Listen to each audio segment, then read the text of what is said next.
Every now and then, I will connect with someone who has recently been diagnosed and wants to help themselves feel better. This is great, and I'm so excited. We sit down, and I share with them what it looks like moving forward and the steps we'll go through.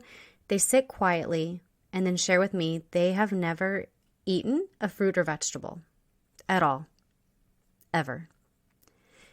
They know they have to make changes, but it's overwhelming to even think about what eating differently looks like.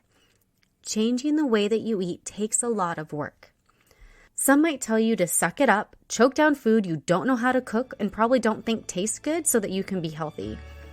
I have better options for you, and that's what I'm going to be sharing in this episode.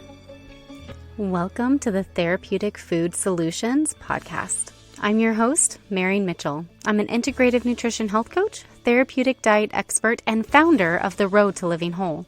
There are many different diets out there. It's hard to know which one is right for you with your chronic illness and autoimmune disease. In this podcast, I'm going to share with you the foundational pieces every single therapeutic diet out there shares, and also how to use the best one for your particular diagnosis. If you've been looking for a meal planning partner, help navigating the complicated healthcare system, and want to feel better quickly, I'm your girl. Grab your kombucha and notebook. Let's dive in. I feel like people like to get on this perfectionist bandwagon when it comes to health. It's all or nothing, or you fail. I don't get it. That's not how anything in life works. Why would it work for health? First, I want to tell you that it's okay to feel overwhelmed. It's okay to feel upset. It's okay to be mad.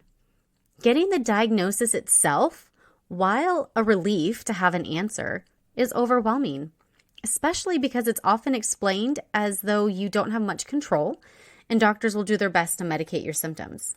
You feel powerless.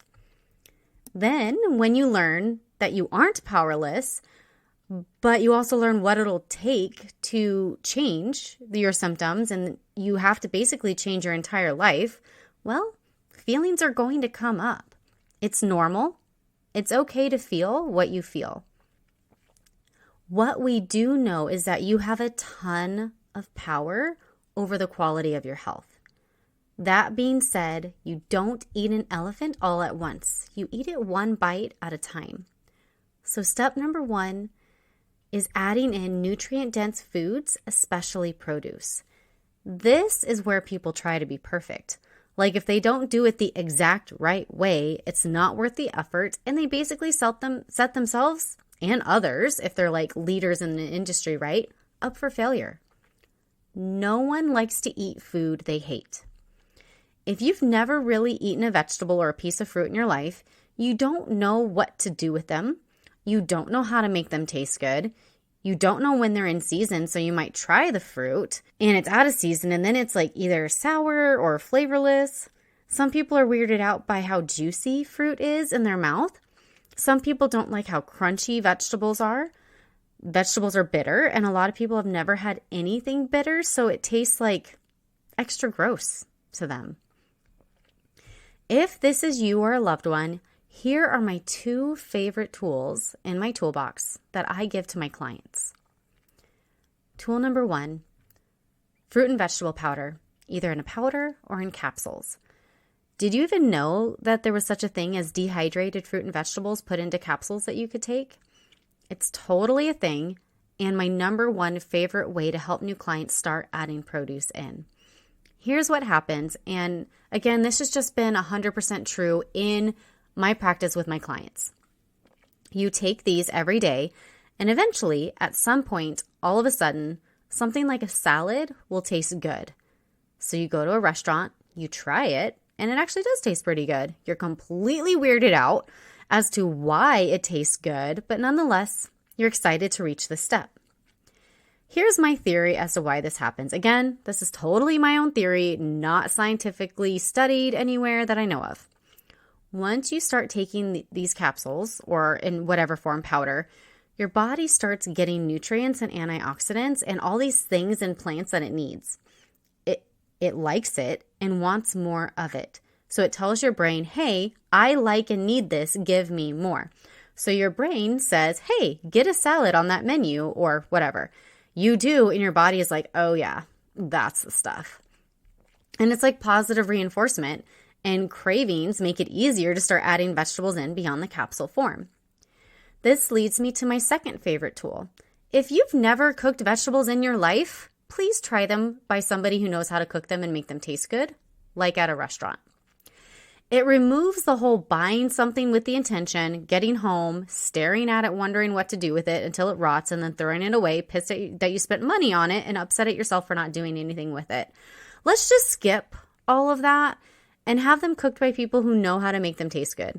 If you don't like it, there's very little lost, and hey, you tried it, which is awesome. Don't discount the entire act of trying a new food. You aren't going to like every vegetable available to you. Even I don't. Not the biggest fan of butternut squash. But even there are times when it's in a dish and it tastes good, but most of the time I'll pick literally anything else. Trying them in different ways is how you figure out what you truly like and don't like. Plus, exposing your taste buds to a variety of foods and textures is a great thing. These are my two favorite ways to help my clients start incorporating fruits and vegetables into their diets without making them feel bad about themselves. Before I let you go, I need to get on my soapbox. If you are adding vegetables into your diet and you happen to like certain ones canned, cooked from frozen, smothered in Velveeta cheese or cream of mushroom soup, or drown your vegetables in ranch dressing, that is okay. We all start somewhere. I'd rather you get them in, period, than worry about doing it, quote unquote, the right way. Is it ideal? No, of course not. But is it a great place to start? Heck yeah, it is. I get so upset when experts and doctors and influencers and such tell people this isn't allowed or they're failing. I will agree that it's not ideal, but if that's where a person is willing to start and they're eating them without feeling miserable, then they need to start there. It's like when people tell me they don't want to drink green smoothies because they have fruit in them because they're concerned about sugar, but down bags of potato chips, eat slices of bread, bagels, and cookies without thinking about it. Can certain smoothies have, a lot of carbs and sugar and stuff in them? Yes, but they also contain a whole bunch of other stuff that is good for us. And if you're trying to reduce the amount of processed food in your life, then please make and drink a darn smoothie and eat the fruit instead of ice cream while watching TV. To say I can't have fruit because of sugar, but eat potato chips, bread, bagels, sweetened oatmeal, cookies, and ice cream is ridiculous. Okay, I'm off of my soapbox. I hope this episode helps you if you are in this spot. Perfection isn't required, just small steps forward.